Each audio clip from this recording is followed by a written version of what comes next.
Welcome to Rashmi's रसोई।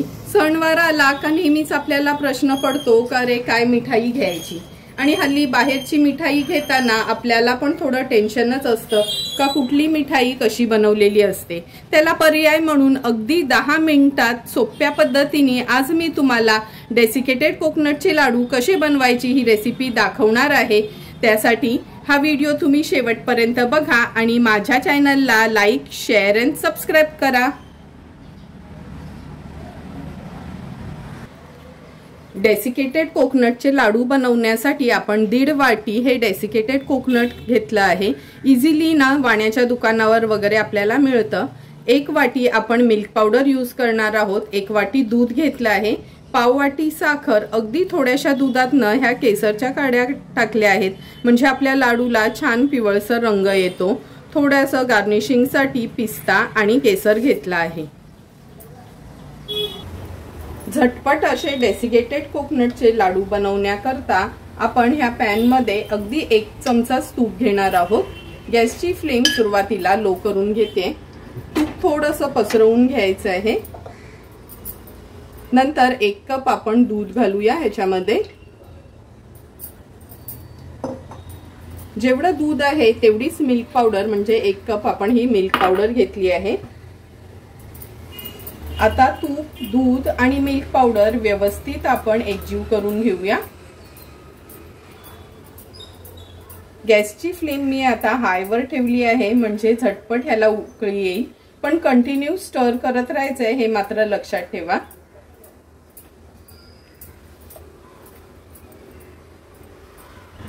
तुम्ही बघू शकता ह्याला छान उकळी आली आहे आणि जशी उकळी येते ना हे थोडं घट्ट होत जातं। आता आपण ह्याच्यामध्ये पाव वाटी साखर घालूया। साखर ऍड केल्यावर पुन्हा हे मिक्सचर व्यवस्थित आपल्याला उकळून घ्यायचंय। ही साईडला जी परत येते ना ही काढून घ्यायची आहे म्हणजे ती पण एकजीव होते छान। गॅसची फ्लेम आता लो टू मीडियम वरच ठेवायची आहे ही सर्व प्रोसिजर करताना। हे बघा साखर पण छान विरघळली गेली आहे। आता आपण हे केसरवालं दूध घालूया। अगदी चमचाभरच दूध घेतलं आहे, त्याच्यामध्ये मी ह्या केसरच्या कांड्या घातल्यात म्हणजे अगदी सुरेख रंग येतो आपल्या लाडूला। हे बघा केसरचं दूध घातल्याबरोबर कसा छानसा रंग आला आहे। व्यवस्थित मिक्स करून घेऊया। आता ही प्रोसिजर करताना ना गॅसची फ्लेम अगदी लो टू मीडियम वरच ठेवायची आहे म्हणजे खाली जास्त ना ते लागलं जाणार नाही।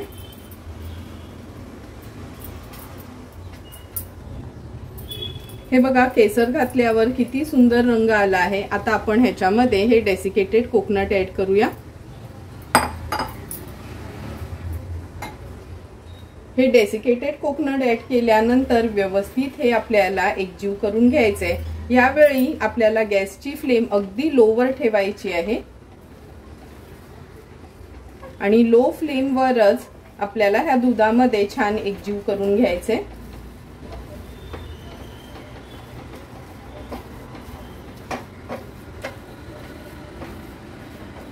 हे बघा हे छान एकजीव झालं आहे आणि घट्टपणा पण आला आहे। आणि लक्षात ठेवा हे बनवताना म्हणजे नॉर्मली नॉनस्टिकचाच पॅन वापरत जा म्हणजे खाली जास्त न लागलं जाणार नाही। आता हे एका प्लेट मध्ये काढून थोडं गार करून घेऊया। हे बघा हात लावू शकतो असं हे सारण पण गार झालं आहे। आता व्यवस्थित ह्याचे लाडू बनवून घेऊया। हे लाडू ना खूप मोठे पण नाही बनवायचे, अगदी असे ना छोटे छोटे बनवायचे म्हणजे दिसायला पण सुंदर दिसतात। हे बघा अगदी इझिली हा लाडू वळला जातो। लाडू वळून झाला की आपण ना हे डेसिकेटेड कोकोनट घेतले ह्याच्यामध्ये हा लाडू असा छान घोळून घेऊया म्हणजे दिसायला अगदी बाजारात ना आपण विकत आणतो ना सेम तसाच दिसतो। हे बघा अगदी सुरेख असा आपला हा लाडू तयार झाला आहे। आता गार्निशिंगसाठी ना एखाद दुसरी आपण ही केसरची कांडी ह्याच्यावर लावूया आणि हा पिस्ता आहे थोडासा असं न प्रेस करून घ्यायचं। तुम्ही बघू शकता किती सुंदर असा आपला हा डेसिकेटेड कोकोनटचा झटपट लाडू तयार झाला आहे। आता अशाच पद्धतीने मी थोडे थोडे करून सर्व लाडू तयार करून घेते।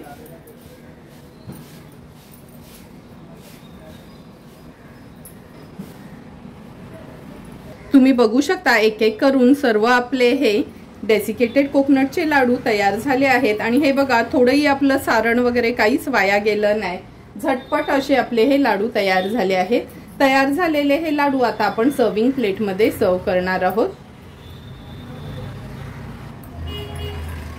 तुम्ही बघू शकता अगदी बाजारात मिळतात ना तसेच दिसणारे आणि सोप्या पद्धतीने 10 मिनिटातच हे आपले डेसिकेटेड कोकोनटचे लाडू तयार झाले आहेत। तुम्हाला पण जर मी बनवलेले हे डेसिकेटेड कोकोनटच्या लाडूची रेसिपी आवडली असेल तर या रक्षाबंधनला बाहेरची मिठाई विकत न घेता तुम्ही पण माझ्या पद्धतीने हे लाडू अगदी 10 मिनिटात घरच्या घरी तयार करू शकता।